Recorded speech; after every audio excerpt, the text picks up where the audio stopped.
What's going on? Back plugged in again with your boy the Prophet. Hey yo, today we're here to give you guys a guide, tips, tricks on max clearing the new Spiral Abyss. Not just clearing it, max clearing it, okay? I've seen this done using all 4-star characters with only 3-star weapons. So if you invest in your characters, I promise you guys you can do it. Alright, so let's go ahead and get this started today, y'all. So we're going to start with covering the basics of Spiral Abyss Floor 11. Now, floors 9 and 10 have not changed at all. They're still the exact same, so if you were able to clear those before, you should be able to clear them now. As long as you're AR 45 and you have decently built characters, you should be able to clear these two stages pretty easily. And if you don't, make sure you comment and let me know. And make sure you join the Discord. Check the link down low because that's going to give you all the information you need. But yeah, so floor 11, your character will be periodically inflicted with slowing water, greatly increasing your cooldown duration until the afflicted hydro element is removed. Physical damage dealt by all party members increased by 75%. So physical bonus damage, and if you can, you want characters that can cleanse hydro debuffs like Jean. I believe Jean's the only character I know that can do it. Razor can do it. But yeah, I wouldn't even focus on that too much. So first of all, let's quickly tell you what team compositions you're going to want to go with.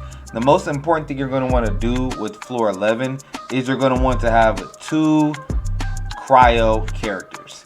And the reason you're going to want to have 2 cryo characters is because these Electro Fatui Vanguard skirmishers, they have these really tanky Electro shields, and cryo is without a doubt the best thing to get those shields off of them. Also, cryo works really well with the Hydro Gunner as well. So keep that in mind that 2 cryos work very well. 1 cryo in top team and 1 cryo in the second team. And Pyro works very well against Electro shields as well. Geomancer, he's pretty easy.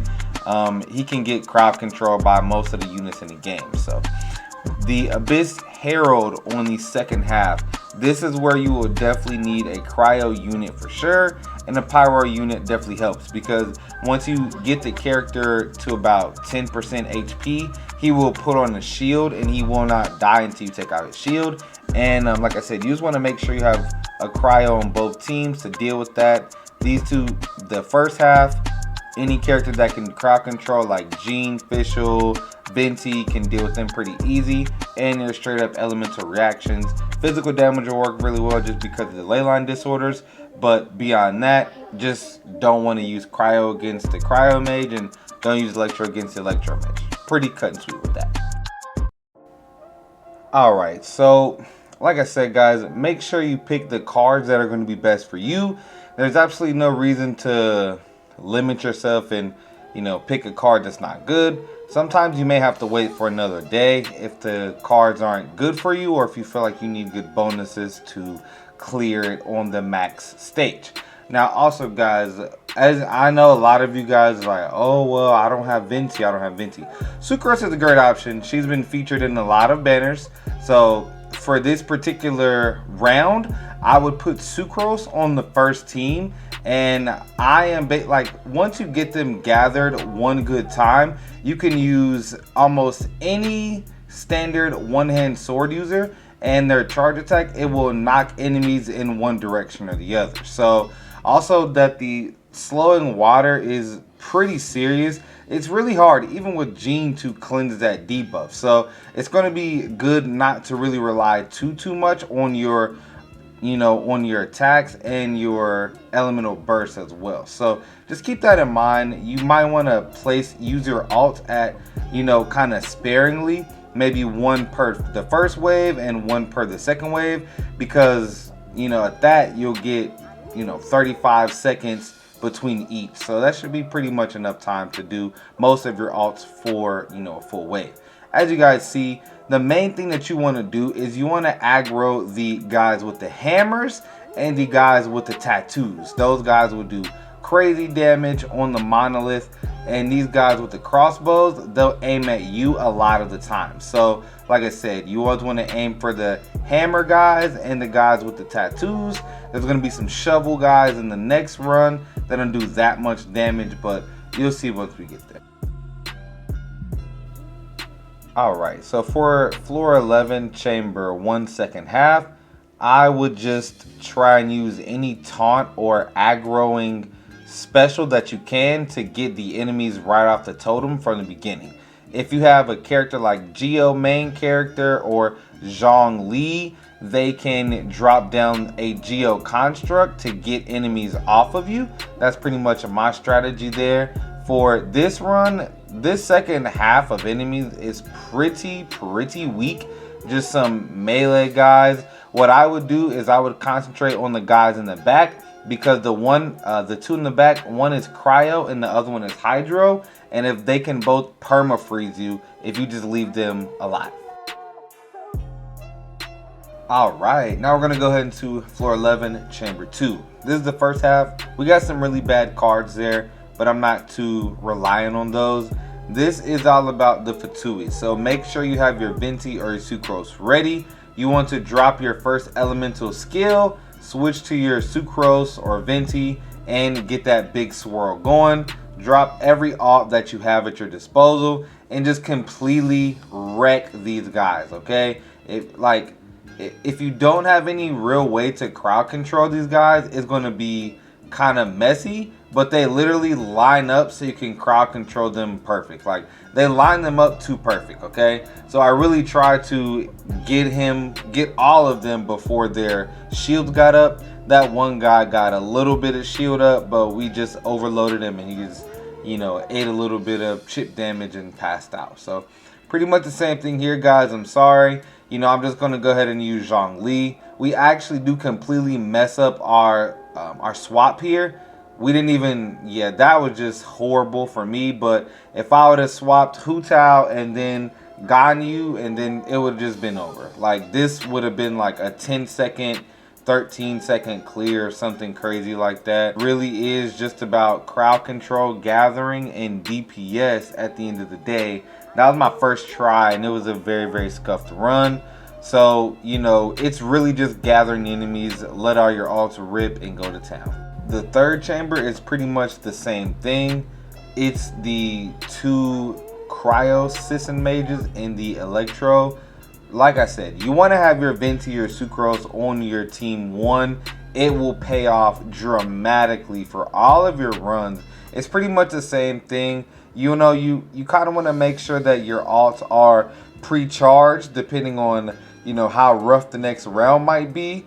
And keep in mind, we do have these slowing water on us, so it's the same thing. Make sure your alts are kind of pre-charged coming into it. That's the thing that you can do to give yourself the best advantage. You can take advantage of environmental damage, and that's what I always do. Anytime you get Sisson mages or Pyro Fatui agents, I just environmental damage the absolute mess out of them, okay? If I would actually angle that up a little more, she would have taken about 40,000 damage and died there, but we had to just go ahead and get her off on that throw.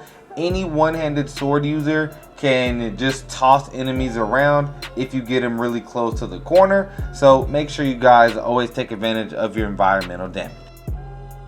Alright, so for the easier section of the 11-3, like I said, guys, having Venti or Sucrose in this top team is going to prove to be pivotal.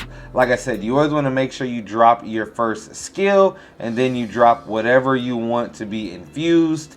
And in this case, I wanted to infuse cryo with the swirl, so then I can just melt a lot of my Klee's damage. We did kind of swap out to her a little bit too late.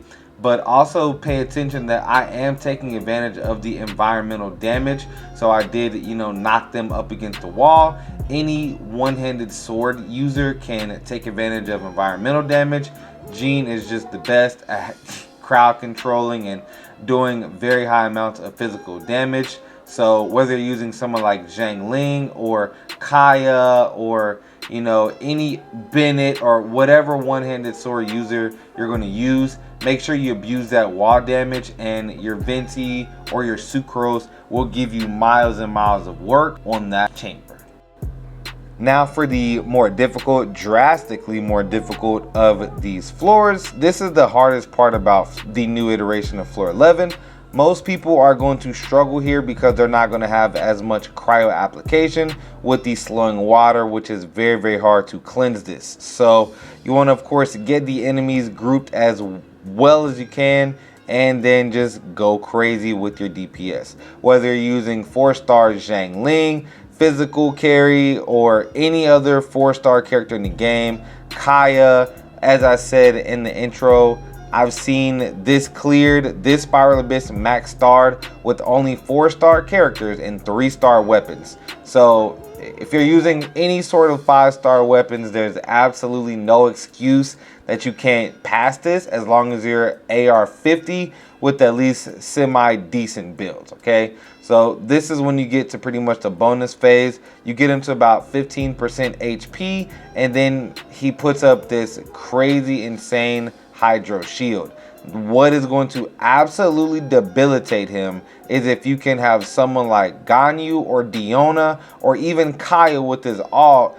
Ganyu or Diona would probably be best here because with the slowing water, there's just no stop for the cryo. Once you break the shield with cryo, the guy just absolutely crumbles. So that's going to be your best thing, is being able to use cryo, shoot it from a safe distance, and not need to use energy because you're afflicted with slowing water. So if you don't have Diona, which they literally give you Diona for free in this event, so everyone should have Diona that's playing right now.